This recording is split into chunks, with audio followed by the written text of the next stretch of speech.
पदं परमसुखदं केवलं ज्ञानमूर्तिं द्वन्द्वातीतं गगनसदृशं तत्त्वमस्यादिलक्ष्यम् एकं नित्यं विमलमचलं सर्वधी साक्षिभूतं भावातीतं त्रिगुणरहितं सद्गुरुं तं Namami.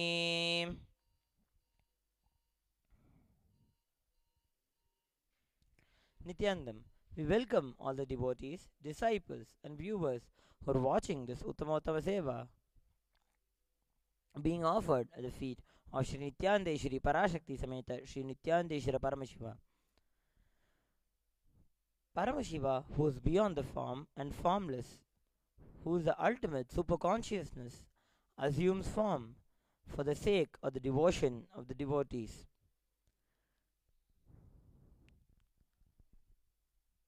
Time again and again, every yuga, whenever the dharma falls, to protect the righteous and to destroy the evildoers, Paramashiva incarnates again and again. Just as how Bhagavan Shri Krishna says in the Bhagavad Gita,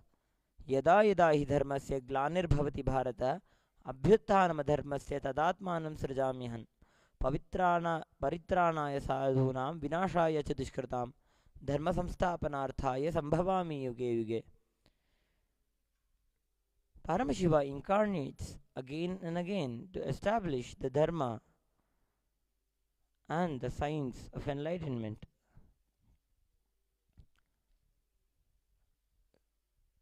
Paramashiva has incarnated in the modern era as Jagadguru Mahasannidhanam, His Divine Holiness Bhagavan Sri Nityananda Paramashivam. As Paramashiva incarnate, Swamiji has took up the mission and vision of establishing Sri Kailasas, which are the enlightenment ecosystems all over the world.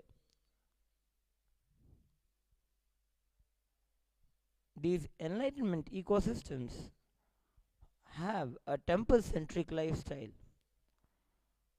where the whole day, the whole life, the lifestyle, whatever they do will be temple-centric.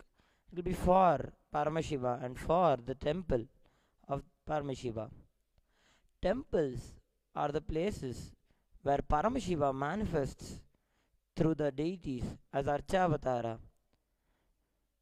When we are able to worship him, do alankar, do abhishekam and other pujas, Paramashiva manifests as Archavatara just to accept our love and gratitude for whatever he has given us.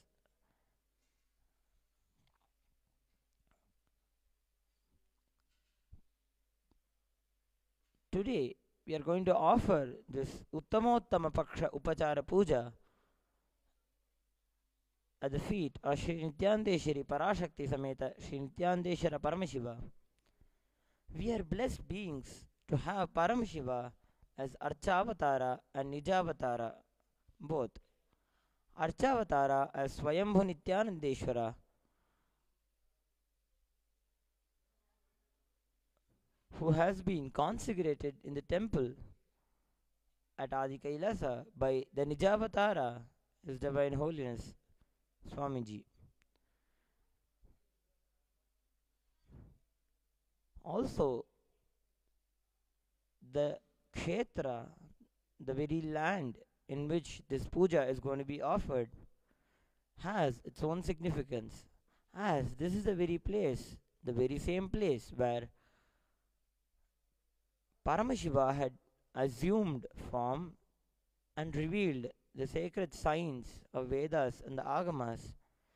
to his disciples Devi Parvati, Nandi, and the Sapta Rishis. Also, in the Treta Yuga, Sri Ramachandra Prabhu had worshipped the very same Swayambhu Nityanandeshwara whom we worship till date and received the science of Vedanta, the Upanishads,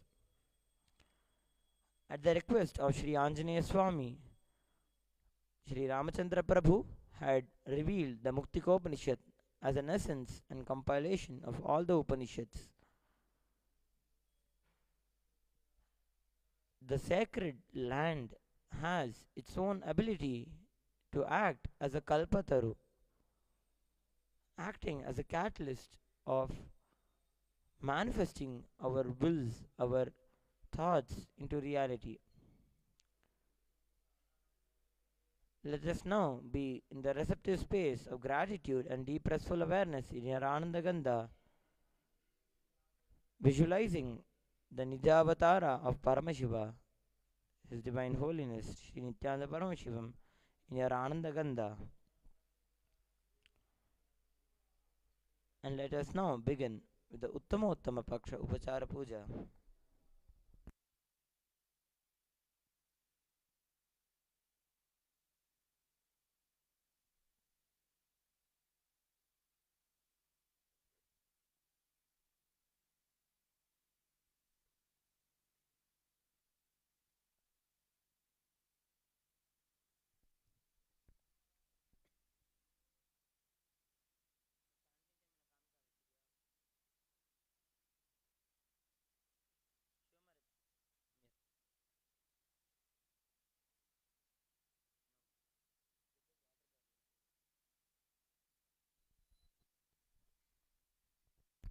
नित्यानन्दं परमसुखदं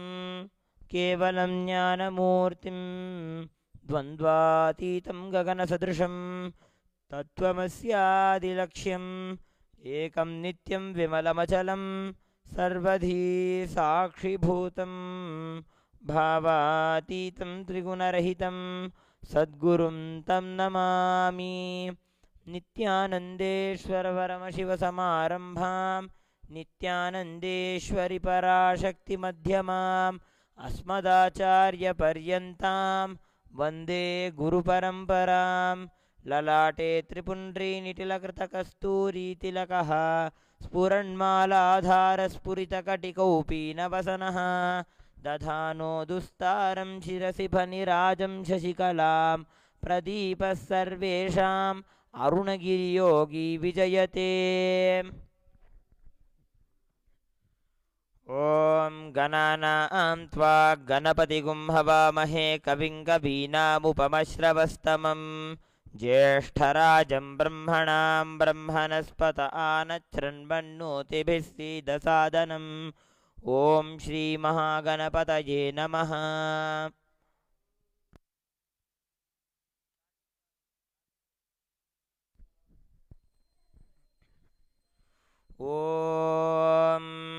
ॐ नमो भगवते रुद्राय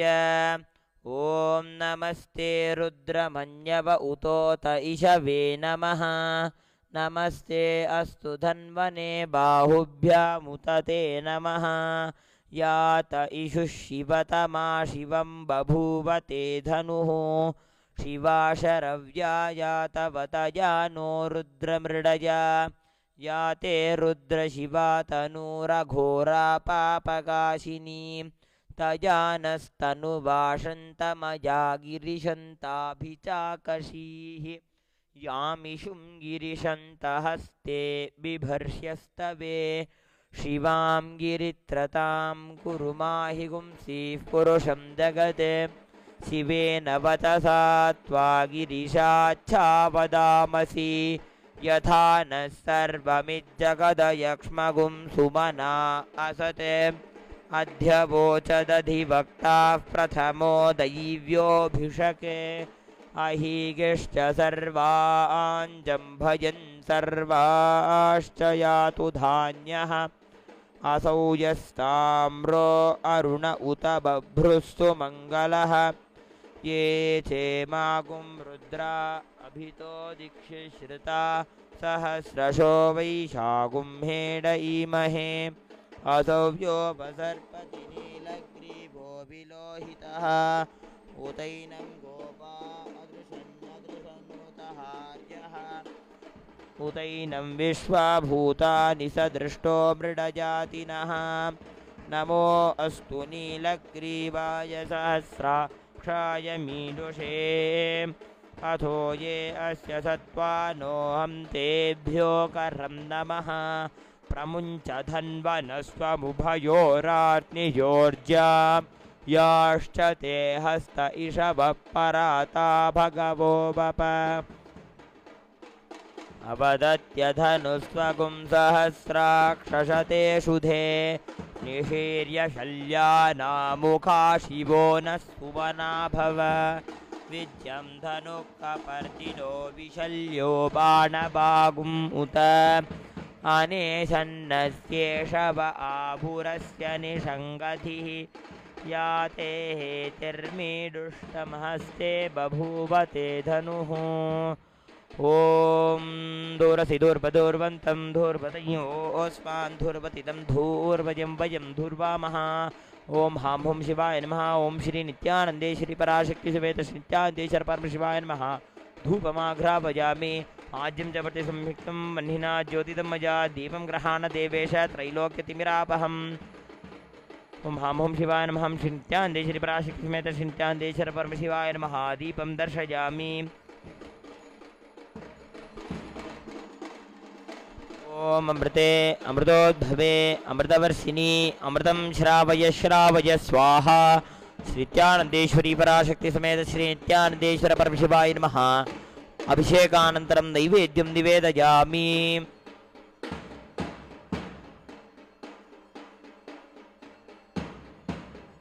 ॐ व्योमव्योमाय विद्महे सूक्ष्मसूक्ष्माय धीमहि तन्नः सूक्ष्मप्रचोदयात् तत्पुरुषाय विद्महे महादेवाय धीमहि तन्नो रुद्रप्रचोदयात् तन्महेशाय विद्महे वाग्विशुद्धाय धीमहि तन्नः शिवप्रचोदयात् ॐ हां ॐ शिवाय नमः श्री नित्यानन्देश्वरी पराशक्ति समेत श्री नित्यानन्देश्वर परमशिवाय नमः अभिषेकानन्तरम् आनन्दकर्पूरनीराजनं सन्दर्शयामि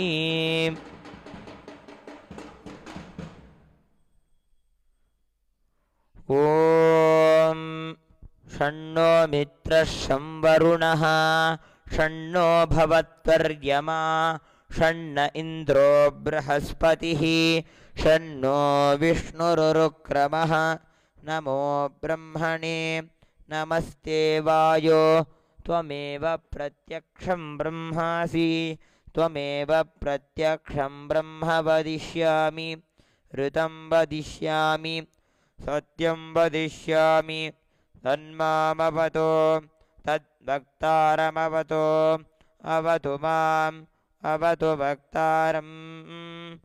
ॐ शान्तिः शान्तिः शान्तिः श्रीक्षाम्याख्यास्यामः वर्णस्वरः मात्राबलं सामसन्तानः इत्युक्तः शीक्षाध्यायः सहनौ यशः सहनौ ब्रह्मवर्चसम् अधिलोकमधिज्योतिषमधिविद्यमधिप्रजमध्यात्मं तामहासगुंहिता इत्याचक्षते अथाधिलोकं पृथिवीः पूर्वरूपं द्यौरुत्तररूपम् आकाशसन्धिः वायुस्सन्धानम् इत्यधिलोकम् अथाधिज्योतिषम् अग्निः पूर्वरूपम् आदित्य उत्तररूपम् आपस्सन्धिः वैद्युतसन्धानम् इत्यधिज्योतिषम् अथादिविद्यम् आचार्यः पूर्वरूपम् अन्ते वायुस्युत्तररूपम् विद्यासन्धिः प्रवचनगुं सन्धानम् इत्यधिविद्यम् अथाधिप्रजम् माताः पूर्वरूपम् पितोत्तररूपम् प्रजासन्धिः प्रजननगुं सन्धानम् इत्यधिप्रजम् अथाध्यात्मम् अदरहानुः पूर्वरूपम् उत्तरहानुरुत्तररूपम् वाक्सन्धिः जिह्वासन्धानम् इत्यध्यात्मम् इति महासगुंहिताः य एवमेता महासगुंहिता व्याख्याता वेद सन्धीयते प्रजया पशुभिः ब्रह्मवर्चसेनान्नाद्येन सुवर्गेण लोकेन य ॐ यश्छन्दसां वृषभो विश्वरूपः छन्दोभ्योऽद्यमृतात् सम्बभूव समेन्द्रो मेधया स्पृणोतो अमृतस्य देवधारणो भूयासं शरीरं मे वितर्षणं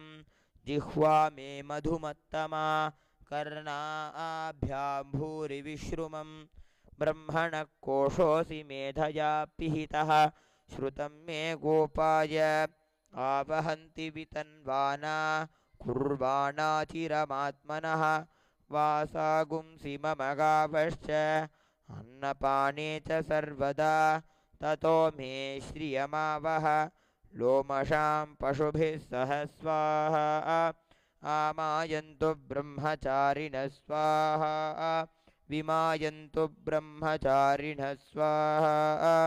प्रमायन्तु ब्रह्मचारिणः स्वाहा दमायन्तु ब्रह्मचारिणः स्वाहा क्षमायन्तु ब्रह्मचारिणः स्वाहा यशोचने सानि स्वाहा श्रेयान्वस्य सोऽसानि स्वाहा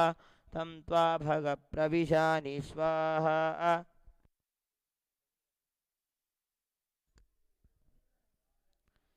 समाभगप्रविश स्वाहा तस्मिन् सहस्रशाखे निभगाहं त्वयि मृजे स्वाहा यथा प्रवतायन्ति यथा मासाहर्जरम् एवं मां ब्रह्मचारिणः धातरायन्तु सर्वतः स्वाहा प्रतिवेशोऽसि प्रमाभाहि प्रमापद्यस्व भूर्भुवः सुवरिति वा एतातिस्रो व्याहृतयः तासामुहस्मै वा चतुर्थीं महाचमस्य प्रवेदयते मह इति तद्ब्रह्म स आत्मा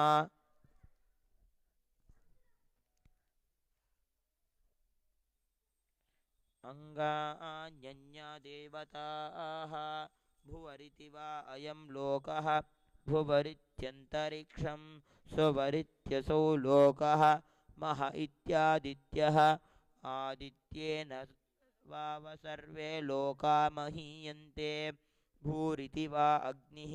भुवरिति वायुः सुवरित्यादित्यः मह इति वा ऋचः भुव इति सामानि सुवरिति यजूगुंषि मह इति ब्रह्म ब्रह्मणा वा सर्ववेदा महीयन्ते भूरिति वै प्राणः भुवरित्यपाणः सुवरिति व्यानः मह इत्यन्नम् अन्नेन वावः सर्वे प्राणा महीयन्ते ता वा एताश्चतस्रश्चतुर्धा चतस्रश्चतस्रो व्याहृतयः तायो वेद स वेद ब्रह्म सर्वेऽस्मै देवा बलिमावहन्ति ॐ सहना भवतु सहनौ भुनक्तु सह वीर्यं करवावहै तेजस्विनावधीतमस्तु मा विद्विषावहै ॐ शान्तिः शान्तिः शान्तिः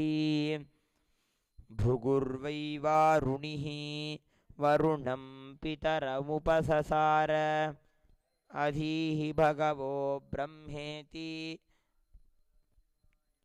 तस्मा एतत् प्रोवाच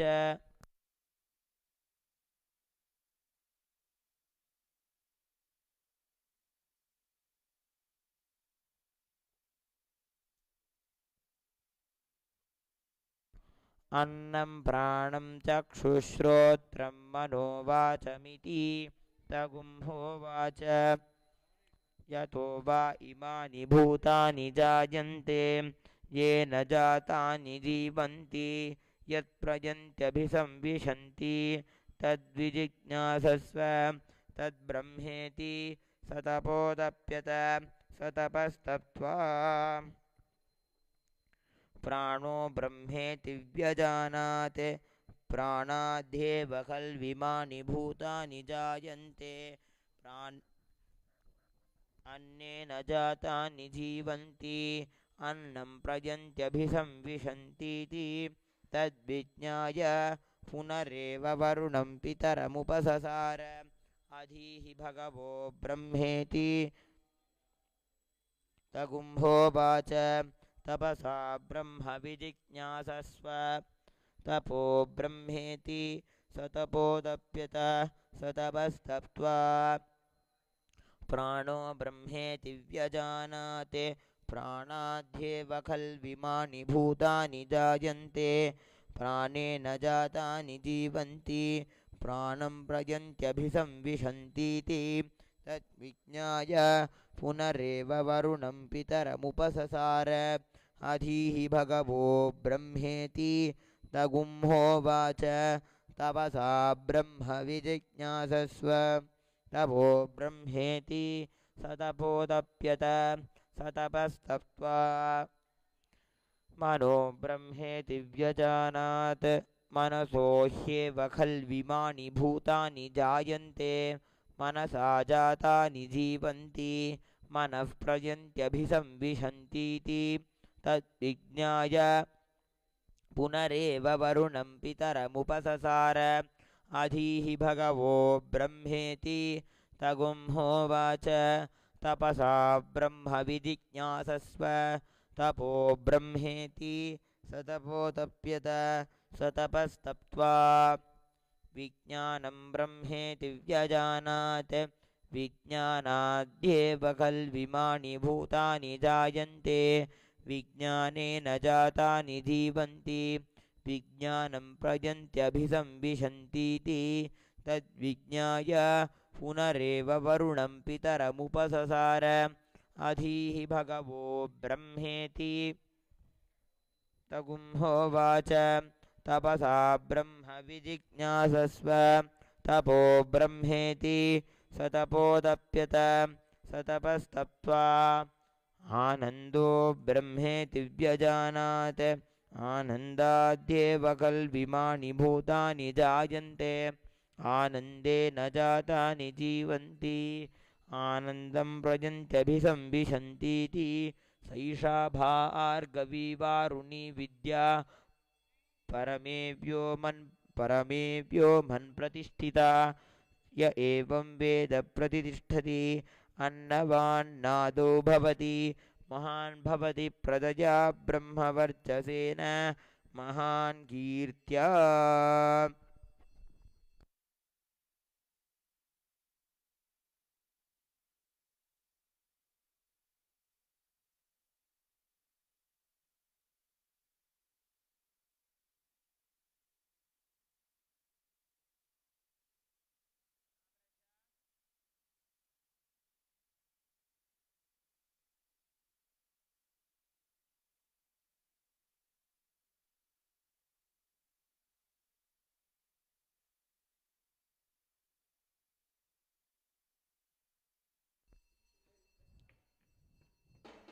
ॐ सर्वस्याप्त्यै सर्वस्य चित्यै सर्वमेव तेनाप्नोति सर्वं जयति तन्महेशाय विद्महे वाग्विशुद्धाय धीमहि तन्नः शिवः प्रचोदयात् ॐ हां हुं शिवाय नमः शित्यान्ते श्रीपराशक्तिसमेत शित्यानन्देश्वर परमशिवाय नमः आनन्दकर्पूरनीराजनं सन्दर्शयामि रक्षान् धारयामि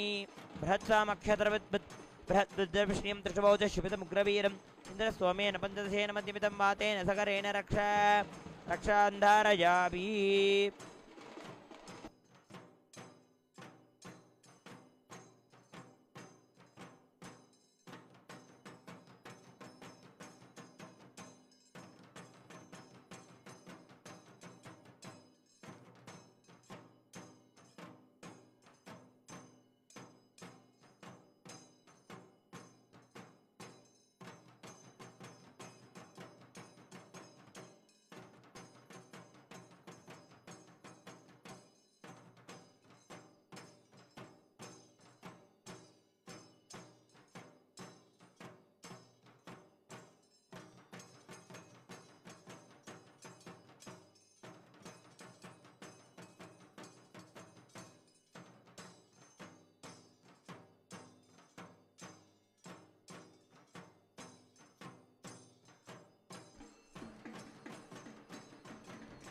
ॐ द्रापे अन्धसस्पत् दरिद्रन्नीललोहित येषां पुरुषाणां येषां पशूनां माभिर्मा रोमो येषां किञ्चनाममते या ते रुद्रशिवा तनुः शिवा विश्वाः भेषजी शिवा रुद्रस्य भेषजी तया नो मृडजीवसे इमागुं रुद्राय तपसे कपर्तिरे क्षयद्वीराय प्रभरामहे मतिं यथा न श्रमसद्विपदे चतुष्पदे विश्वं पुष्टं ग्रामे अस्मिन्ननातुरं मृडानो रुद्रो तनो मयस्कृधि क्षयद्वीराय नमसा विधेमते यच्छं तयोश्चमनुरायते पिता तदर्श्यामतव रुद्रप्रणीतौ मानो महान्तमुतमानो अर्भकं मान उक्षन्तमुतमानमोक्षितं मानो वधीः पितरं मोत मातरं प्रिया मानस्तनुवो रुद्ररीरिषः मानस्तोके तनये मान आयुषि मानो गोषु मानो अश्वेषु रीरिषः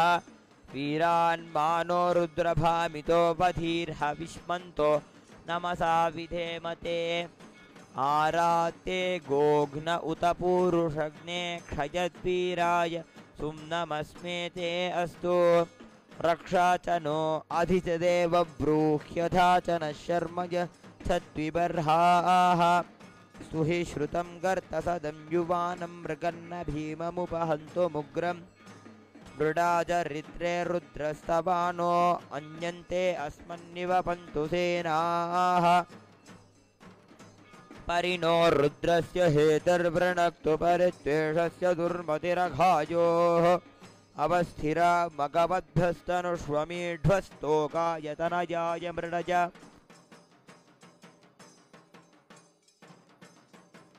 मीढुष्टमशिवतमशिवो नः सुमना भव परमे वृक्ष आयुधन्निधाय कृत्तिं वसान आचर पिनाकं भिप्रदागहि विकिरितविलोहित नमस्ते अस्तु भगवः यास्ते सहस्रकुम्भेतयोऽन्यमस्मन्निवपन्तु ताः सहस्राणि सहस्रदा बाहुवोस्तव हेतयः तासामीशानो भगवः पराचीना मुखाकृति सहस्राणि सहस्रशो ये रुद्रा अधिभूम्यां येषागुं सहस्रयोजने वधन्वानि तन्मसि अस्मिन् महत्यर्नवेऽन्तरिक्षे भवाधि नीलग्रीवाशितिकण्ठाः शर्व अधः क्षमाचराः नीलग्रीवाशितिकण्ठादिवगुं रुद्रा उपश्रिताः ये वृक्षेषु सस्पिञ्जरा नीलग्रीवा विलोहिताः ये भूतानामधिपतयो विशिखासक्कपर्दिनः ये अन्येषु विविध्यन्ति पात्रेषु पिबतो जनान् ये पथां पतिरक्षय ऐलभृदाय व्युधः ये तीर्थानि प्रचरन्ति सृगावन्तो निषङ्गिनः य एतावन्तश्च भूयागुंसश्च दिशो रुद्रावितस्थिरे तेषागुं सहस्रयोजने वधन्वानि तन्मसि अस्मिन् महत्यर्नवेऽन्तरिक्षे भवाधि नीलग्रीवाशितिकण्ठाः शर्वा अदाक्षमाचराः नीलग्रीवाशितिकण्ठादिवगुं रुद्रा उपश्रिताः ये वृक्षेषु सस्पिञ्जरा नीलग्रीवा विलोहिताः ये भूतानामधिपतयोभिशिखासक्कपर्दिनः ये अन्येषु विद्यन्ति पात्रेषु पिबतो जनान् ये पथां पतिरक्षय ऐलभृदाय व्युधः ये तीर्थानि प्रचरन्ति सृगावन्तो निषङ्गिनः य एतावन्तश्च भूयागुंसश्च दिशो रुद्रावितस्थिरे तेषागुं सहस्रयोजने वधन्वानि तन्मसि नमो रुद्रेभ्यो ये पृथिव्यां येऽन्तरिक्षे ये दिवि येषामन्नं वातो वर्षमिषवस्तेभ्यो दश प्राचि दश दक्षिणा दश प्रतीचि दशोर्ध्वास्तेभ्यो न तेनो मृडयन्तु तेयं दिश्मो यच्च नो द्वेष्टितं भोजं भे दधामि त्र्यम्बकं यजामहे सुगन्धिं पुष्टिवर्धनम् उर्वारुकमिव बन्धनान् मृत्योर्मुक्षीयमामृतात् यो रुद्रो अग्नौ यो अप्सु य औषधी श्रियो रुद्रो विश्व भुवना विवेश तस्मै रुद्राय नमो अस्तु तमुष्टु हि यस्विषुस्तधन्वायो विश्वस्य क्षयति भेषजस्य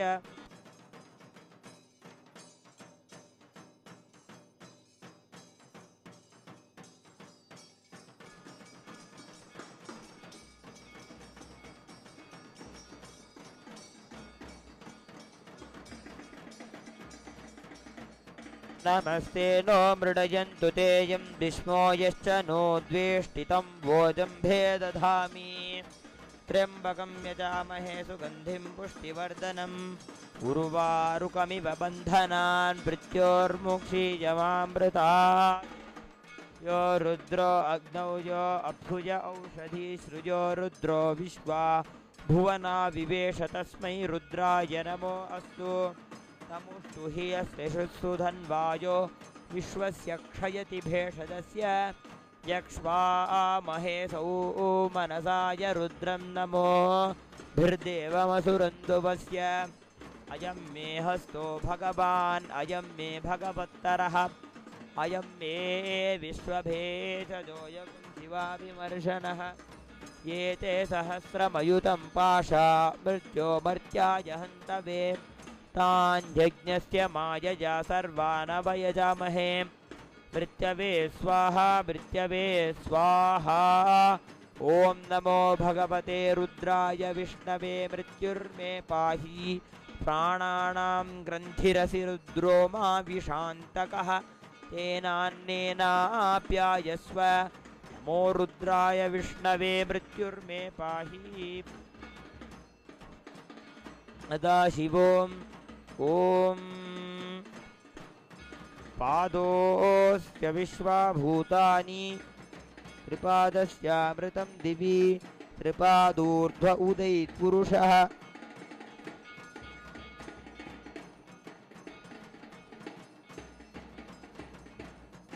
पादोऽस्येह भवात् पुनः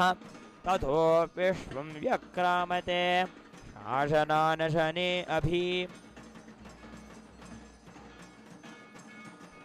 तस्माद् विराड जायत विराजो अधिपुरुषः स जातो अत्यरिच्यत पश्चात् भूमिमथो पुरः यत्पुरुषेण हविषा देवा यज्ञमतन्वत वदन्तो अस्यासीदाज्यं भीष्म इद्म शरद्धविः सप्तास्यासन् परिधयः त्रिसप्तः समिधः कृताः देवाय यज्ञं तन्वानाः अबध्नन् पुरुषं पशुं संयज्ञं बर्हिषि प्रौक्षन् पुरुषं जातमग्रतः तेन देवा अयजन्त साध्यार्षयश्च ये तस्माद्यज्ञात् सर्वहुतः संभृतं पृषदाज्यं पशुगस्तागश्चक्रे वायव्याने आरण्यान् ग्राम्याश्च ये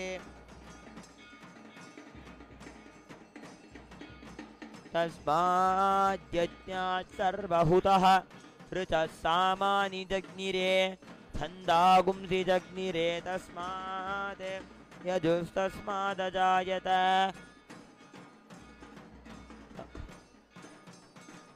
राजाधिराजाय प्रसह्य साहिने नमो वयं वै श्रवणाय कुर्महे समे कामां कामकामाय मह्यं कामेश्वरो वै श्रवणो ददातु कुबेराय वै श्रवणाय महाराजाय नमः।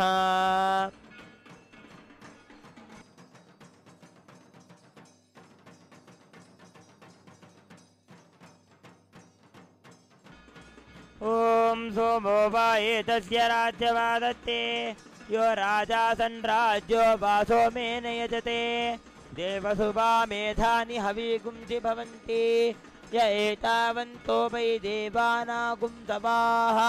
स एवास्मै सवान् प्रयच्छन्ति नयेन पुनः सुबन्ते राज्याय देवसुराजा भवति। आनन्दकर्पूरनीराजनं सन्दर्शयामि।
ॐ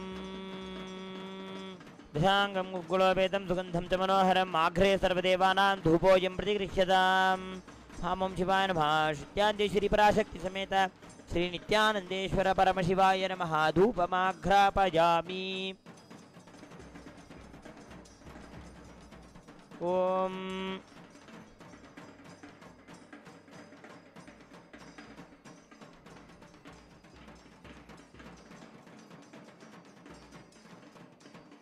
आज्यं च व्रते संयुक्तं वह्निना ज्योतितं मया दीपं गृहाण देवेशं त्रैलोक्यतिविरापहम्।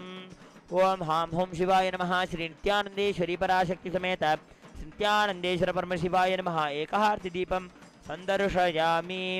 नैवेद्यं ॐ मधुवातारुतायते मधुक्षरन्ति सिन्धवः माध्वीर्न सन्तोषधीः मधुनक्तमुतोषसि मधुमत्पार्थिवगुम्रजः मधुब्धौरस्तु नः पिता मधुमान्नो वनस्पतिर्मधुमागुं सूर्यः माध्वीर्गावो भूतनः मधु मधु मधु अमृतं महानैवेद्यं निवेदयामि।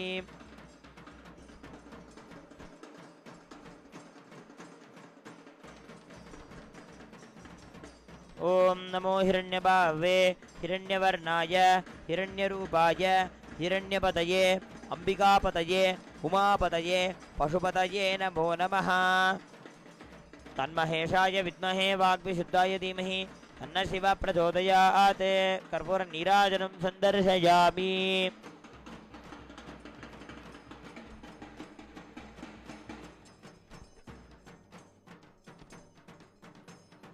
ॐ योपां पुष्पं वेद पुष्पवान् प्रजावान् पशुमान् भवति चन्द्रमा वा अपां पुष्पं पुष्पवान् प्रजावान् पशुमान् भवति। य एवं वेद योपामायतनं वेद आयतनवान् भवति।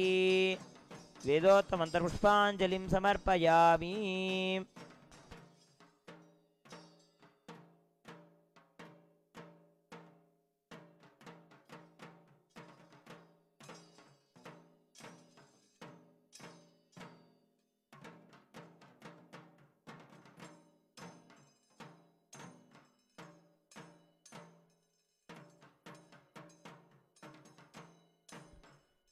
The next offering to be offered as a part of the Uttamattama Seva at the feet of Shri Nityandeshwari Parashakti Sameta Shri Nityandeshwara Paramashiva, the offering of the Chaturvedam. Vedas are the source scriptures of Hinduism. All the knowledge contained in the Vedas are the source of the experience of enlightenment. The Vedas are 4 in numbers: Rig Veda, Yajurveda, Samaveda, the Atharvana Veda. We will be offering the shlokas from these 4 Vedas at the feet of Shri Nityandeshwari Parashakti Sameta Shri Nityandeshwara Paramashiva. देवदेवोत्तम देवता सार्वभौम अखिलांड कोटि ब्रह्मांड नायक श्री नित्यानंदेश्वरी पराशक्ति समेत श्री नित्यानंदेश्वर परमशिव चतुर्वेद प्रिय चतुर्वेदमवधारय।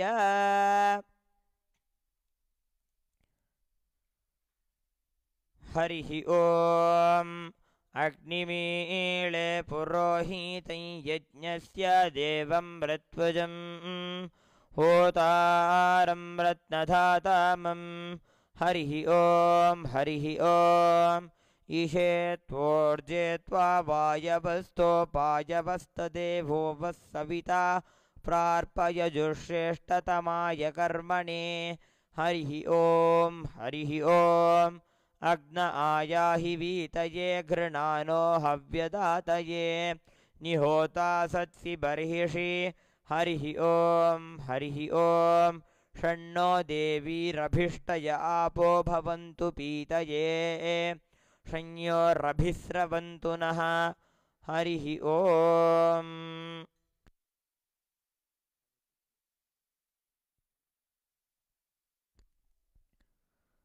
The next offering as a part of the Uttamottama Seva as at the feet of Shri Nityandeshwari Parashakti Sameta Shri Nityandeshwara Paramashiva is the offering of the Agama Shlokas. Just as how the Vedas are the pure science and source of all knowledge of Hinduism, the Agamas are the applied science. Paramashiva revealed the Vedas through his presence. Vedas are the breathing of Paramashiva. The Agamas are the words of Paramashiva. We will be offering the shlokas from the Nityananda Jnana Paddhati and compilation of the Jnanapada, which is the knowledge component of the Agamas. देवदेवोत्तम देवता सार्वभौम अखिलांड कोटि ब्रह्मांड नायक श्री नित्यानंदेश्वरी पराशक्ति समेत श्री नित्यानंदेश्वर परमशिव आगम श्लोक प्रिय आगम श्लोकानवधारय.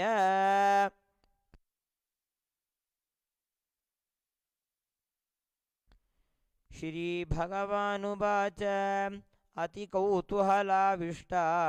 पृच्छस्येतच्छृणु प्रिये यन्मे नेत्रान्तरे वह्नि यद्वामृतमनुत्तमम्.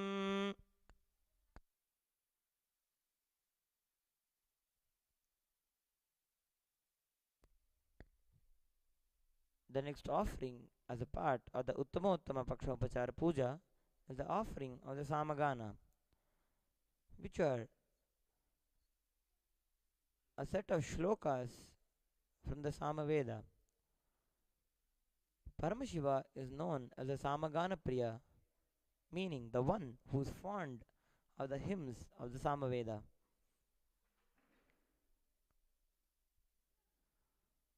देवदेवोत्तम देवता सार्वभौम अखिलांड कोटि ब्रह्मांड नायक श्री नित्यानंदेश्वरी पराशक्ति समेत श्री नित्यानंदेश्वर परमशिव सामगान प्रिय सामगानमवधारय. एतत् सामगायन्नास्ते हावूहावूहावू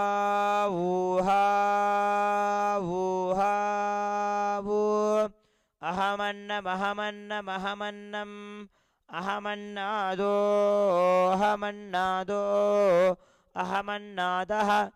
अहग्श्लोककृत अहमस्मि प्रथमजारतास्य पूर्वं देवेभ्यो अमृतस्य नाभायि यो मा ददातु शयिदेव मा वाह अहमन्नमन्नमदन्तमाद्मि अहं विश्वं भुवनमभ्यभवां सुवर्णज्योतिः हरिः ओम्. The next offering as a part of the Uttamottama Paksha Upachara Puja is the offering of the stotras, which are various hymns praising the Ananta Kalyana Gunas of Paramashiva. देवदेवोत्तम देवता सार्वभौम अखिलांड कोटि ब्रह्मांड नायक श्री नित्यानंदेश्वरी पराशक्ति समेत श्री नित्यानंदेश्वर परमशिव स्तोत्र प्रिय स्तोत्रमवधारय.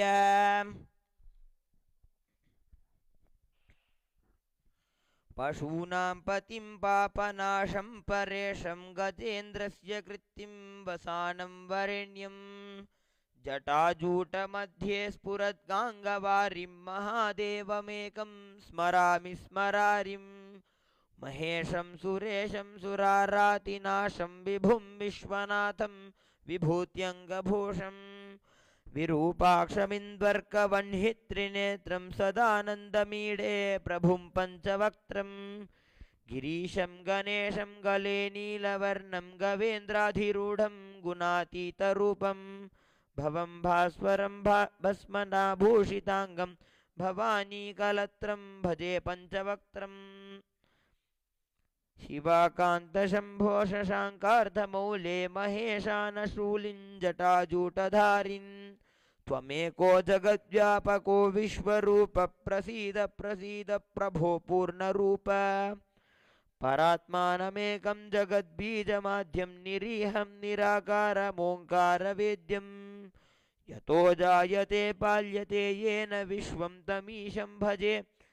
लीयते यत्र विश्वं न भूमिर्न चापो न बह्निर्न वायुर्न चाकाशमस्तेन तन्द्रा न निद्रा न ग्रीष्मो न शीतं न देशो न वेषो न यस्यास्ति मूर्तिस्त्रिमूर्तिं तमीडे अजं शाश्वतं कारणं कारणानां शिवं केवलं भासकं भासकानां तुरीयं तमः पारमाद्यन्तहीनं प्रपद्ये परं पावनं द्वैतहीनम् नमस्ते नमस्ते विभो विश्वमूर्ते नमस्ते नमस्ते चिदानन्दमूर्ते नमस्ते नमस्ते तपोयोगगम्य नमस्ते नमस्ते श्रुतिज्ञानगम्य प्रभो शूलपाणे विभो विश्वनाथ महादेव शम्भो महेश त्रिनेत्र शिवाकान्तशान्तस्मरारे पुरारे त्वदन्यो वरेण्यो न मान्यो न गण्यः शम्भो महेश गुरुनामय शूलपाणे गौरीपते पशुपते पशुपाशनाशिन् काशीपते करुणया जगते गते कस्त्वं हंसि पासि विदधासि महेश्वरोऽसि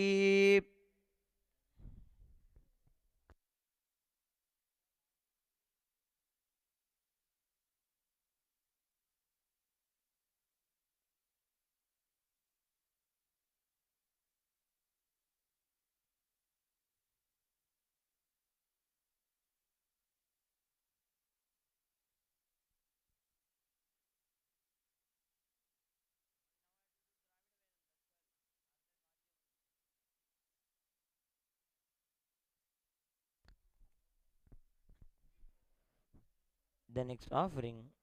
as a part of the Uttamottama Seva, is the offering of the Dravida Vedam. देवदेवोत्तमदेवता सार्वभौम अखिलाण्डकोटिब्रह्माण्डनायक श्रीनित्यानन्देश्वरि पराशक्तिसमेत श्रीनित्यानन्देश्वर परमशिव द्राविडवेदप्रिय द्राविडवेदमवधारय शिवा त्रिचित्रम्बलम् தோடுடைய செவியன் விடையேறிவோர் தூவன் மதிசூடி காடுடைய சுடலை பொடி பூசியன் உள்ளம் கவர்கல்வன் ஏடுடைய மலரான் உனை நான் பணிந்தேர்த்த அருள் செய்த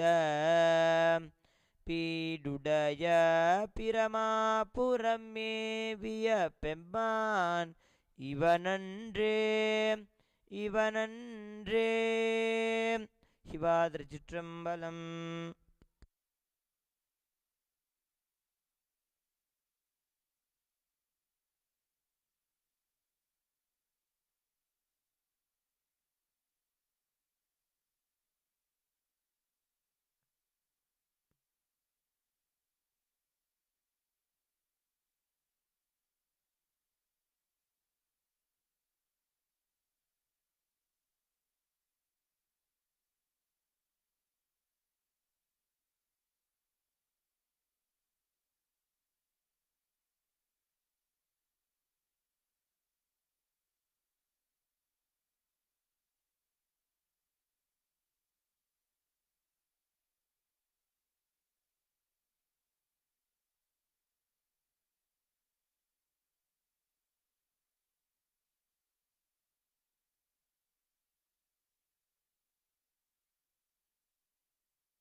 The next offering is a part of the Uttamottama Seva, is the offering of the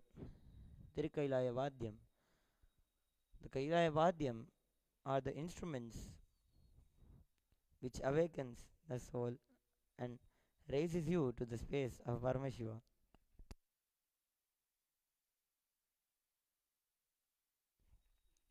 देवदेवोत्तमदेवता Sarvabhauma अखिलाण्डकोटिब्रह्माण्डनायक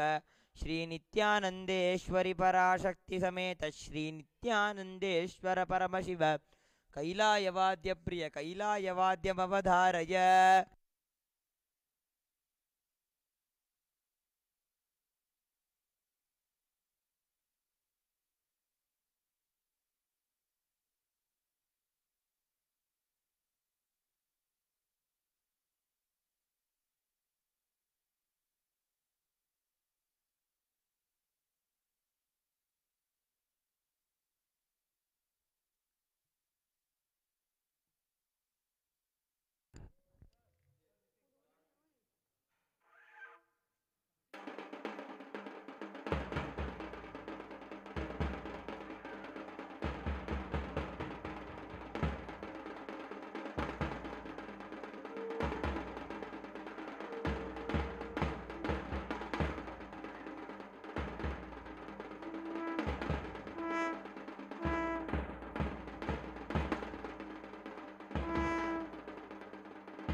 The next offering is a part of the Uttama Uttama Pakshopachara Puja, is the offering of the Shakti Avishkarana. The fruit of any puja or any action in Hinduism is achieving, establishing yourself in the space of Paramashiva and manifesting the powers of Paramashiva. देवदेवोत्तम देवता सार्वभौम अखिलांड कोटि ब्रह्मांड नायक श्री नित्यानंदेश्वरी पराशक्ति समेत श्री नित्यानंदेश्वर परमशिव परमशिव शक्ति आविष्करण प्रिय परमशिव शक्ति आविष्करणमवधारय.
नित्यानन्दं परमसुखदं केवलं ज्ञानमूर्तिं द्वन्द्वातीतं गहनसदृशं तत्त्वमस्यादिलक्ष्यम्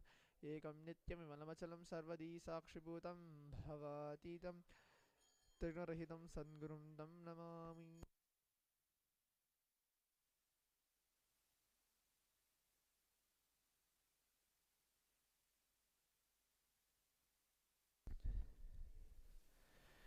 Nityanandam. My name is Srinitya Shivashankarananda. I'm a Balasant of Nityananda Gurukul, and I've been a Gurukul for the past 6 years. And today, sitting with us, we have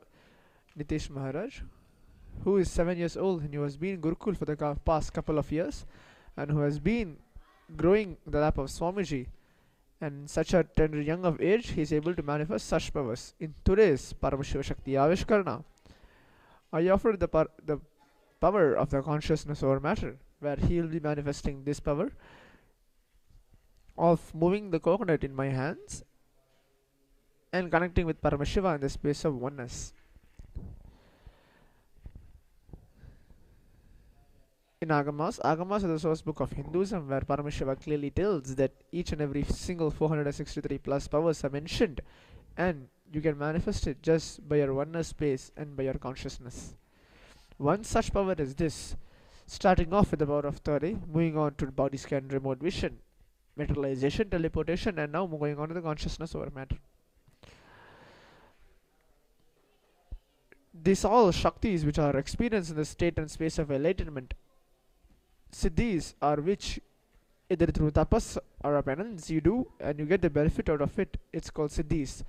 Rest all is the Shaktis which takes place in your life. What is consciousness over matter and how it is manifesting? It is all from Diksha. Initiation. When initiation takes place, either through a word, look, or touch, it manifests as a reality. So,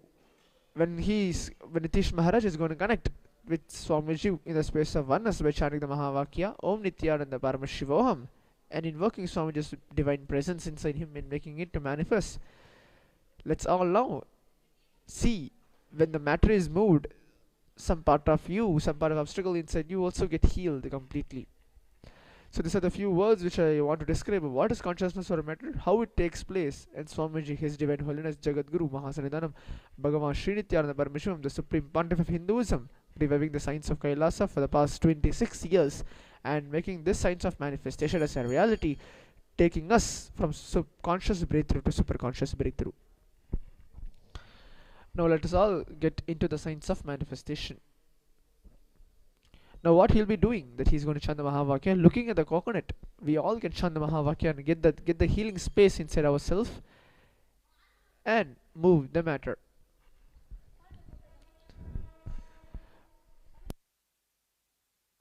Om Nityananda Paramashivoham.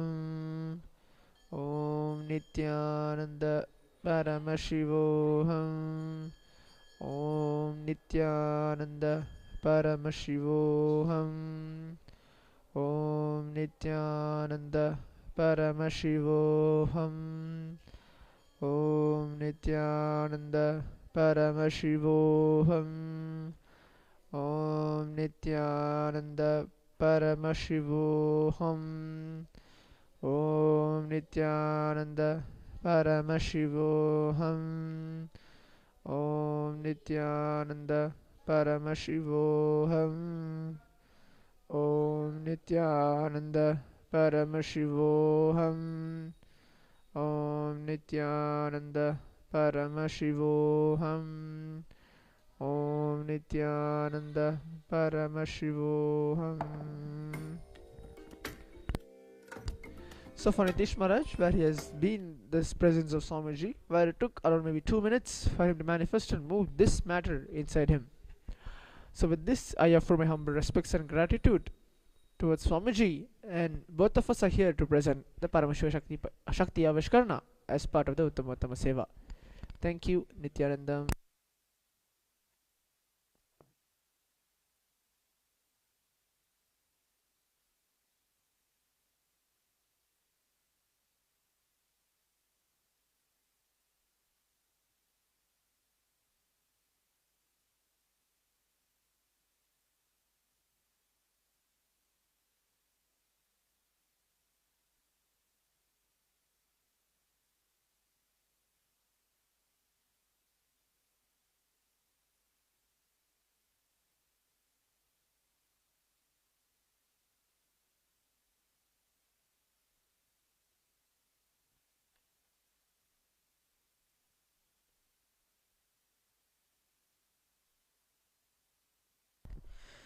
देवदेवोत्तमं देवता सार्वभौमम् अखिलाण्डकोटिब्रह्माण्डनायकं श्रीनित्यानन्देश्वरि पराशक्ति समेत श्रीनित्यानन्देश्वर परमशिवम् अष्टपुष्पैरभ्यर्च्य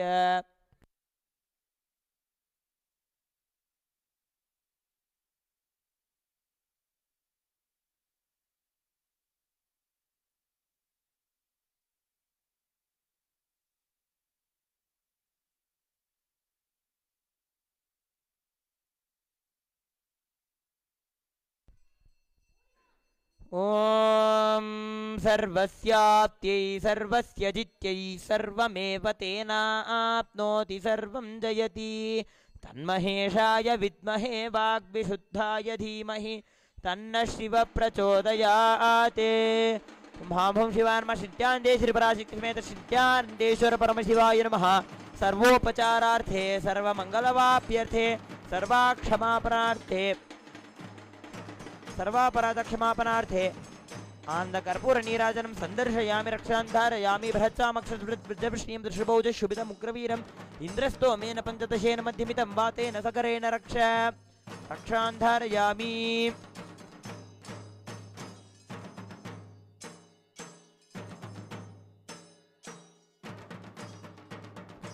देवदेवोत्तमदेवता सार्वभौम अखिलाण्डकोटिब्रह्माण्डनायक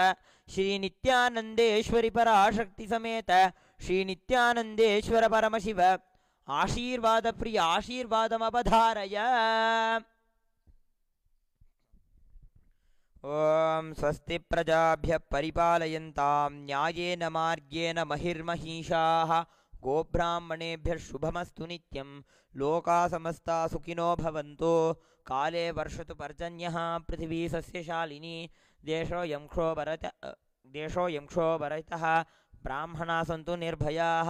इति स्वस्ति मन्त्रार्थाः सत्या सफला भवन्तु इति भवन्तो महान्तो न गृह्णन्तु तथास्तु दुर्जनः सज्जनो भूयात् सज्जनशान्तिमाप्नुयात् शान्तो मुच्येत बन्देभ्यः मुक्तश्चान्यान् विमोचयेत् इति भवन्तो महान्तो न गृह्णन्तु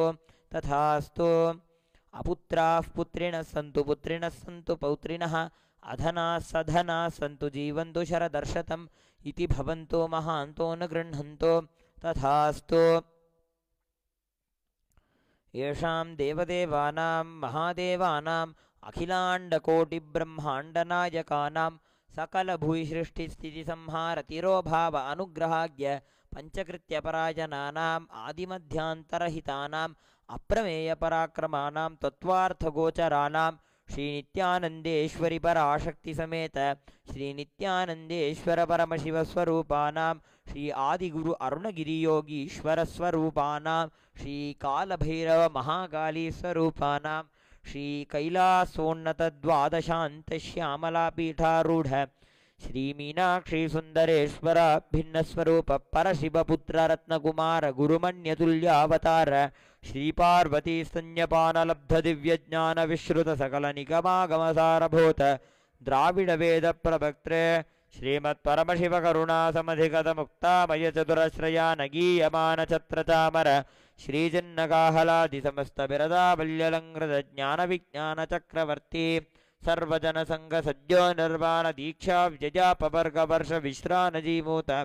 परमतकलभकेसरी शैवसिद्धान्तस्थापनाचार्य श्रीराजाधिराजपाण्ड्यमहाराजगुरुक्षपणशाक्यादि महान्धकारनिवारणज्ञानभानु वीक्षणानर्हार्हदुजोच्छेदनपूर्वक श्रीमद्ऋषभध्वजस्थापक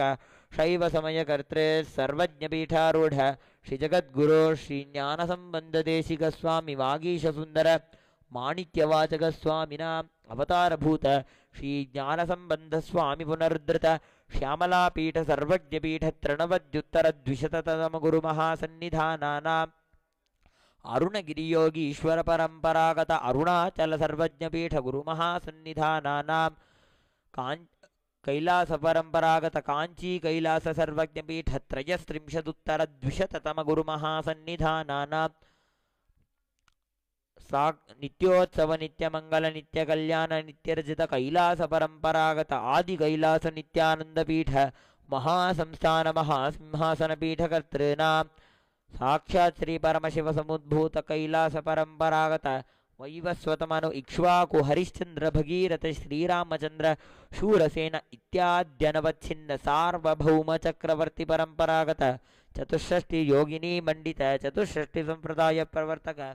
मनुधर्मशासन सूर्यवंश प्राप्त सर्वज्ञपीठ सुरांगी साम्राज्य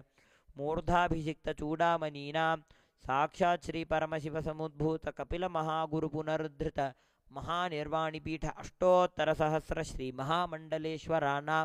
साक्षात् श्री परमशिव सिंहासनाभिषिक्त समस्त गणनायक श्री महागणपति समारंभ अनवच्छिन्न पीठाधीश्वर गुरु परंपरा प्राप्त अटल पीठ अष्टोत्तर सहस्र श्री अटल पीठाधीश्वराणां धर्म मुक्ति स्वर्गपुर स्वर्णपीठ त्रयोविंश गुरुमहासन्निधानानां कैलास परंपरागत आदिपीठ सर्वज्ञपीठ जगद्गुरूणां श्रीकैलास पुनरुद्धारकानां श्रीकैलास परमाचार्याणां श्रीमत्परमहंस परिव्राजकाचार्याणां सच्चिदानंद प्रणव स्वरूपानां श्रोत्रिय ब्रह्मनिष्ठानां नित्यो श्रीमज्जगद्गुरूणां श्रील श्री भगवत् श्री नित्यानंद परमशिव श्री ज्ञानसंबंधदेशिक परमाचार्य स्वामिनां पादारविन्दयोः भक्तिसिद्धिः समेषां सहकुटुम्बानां सकलैश्वर्यप्राप्तिः गुरुकृपाकटाक्षसिद्धिः क्षेमस्थैर्यवीर्यविजय आयुरारोग्य ऐश्वर्याणाम् अभिवृद्धिः अरोगदृढगात्रतासिद्धिः आचन्द्रार्कवंशाभिवृद्धिः धर्मार्थकाममोक्षचतुर्विध फलपुरुषार्थसिद्धिः सर्वेषां मनसा चिन्तितसत्कार्यानुकूलसिद्धिः सर्वदेवदेवी स्वरूपस्य भगवत्श्री नित्यानन्दपरमशिवस्य पादारविन्दयोः अचञ्चला भक्तिसिद्धिः भगवत्श्री नित्यानन्दपरमशिवप्रसादेन सकुटुम्बस्य ज्ञानवैराग्यजीवन्मुक्तिप्राप्तिश्च भूयात् इति भवन्तो महान्तो न गृह्णन्तो तथास्तु सर्वे जनाः सुखिनः सन्तु तथास्तु सर्वेषां शान्तिर्भवतु तथास्तु समस्तसन्मङ्गलानि सन्तु तथास्तु सर्वत्र नित्यानन्दध्वजारोहणं भवतु तथास्तु सर्वेषां श्रीलश्री भगवच्छ्री नित्यानन्दपरमशिवश्री ज्ञानसम्बन्धदेशिक परमाचार्यस्वामिनां परिपूर्णकृपाकटाक्ष सिद्धिः अस्तु तथास्तु अयं धर्मः उत्तरोत्तरम् अभिवृद्धिरस्तु तथास्तु सर्वं भगवच्छ्री नित्यानन्दपरमशिवपादुकार्पणमस्तु ॐ नित्यानन्दम् मङ्गलं कल्पवृक्षाय मङ्गलं ज्ञानदायिने सदाशिवाय श्रीनित्यानन्देश्वराय मङ्गलं मङ्गलं श्रीविद्याम्बायै मङ्गलं कामदायिन्यै सर्वमङ्गलदात्री नित्यानन्देश्वर्यै मङ्गलं मङ्गलं गुरुदेवाय मोक्षमूलाय मङ्गलं परावतार नित्यानन्दाय गुरवे मङ्गलं मूलमन्त्रमिथाशक्ति जप्त्वा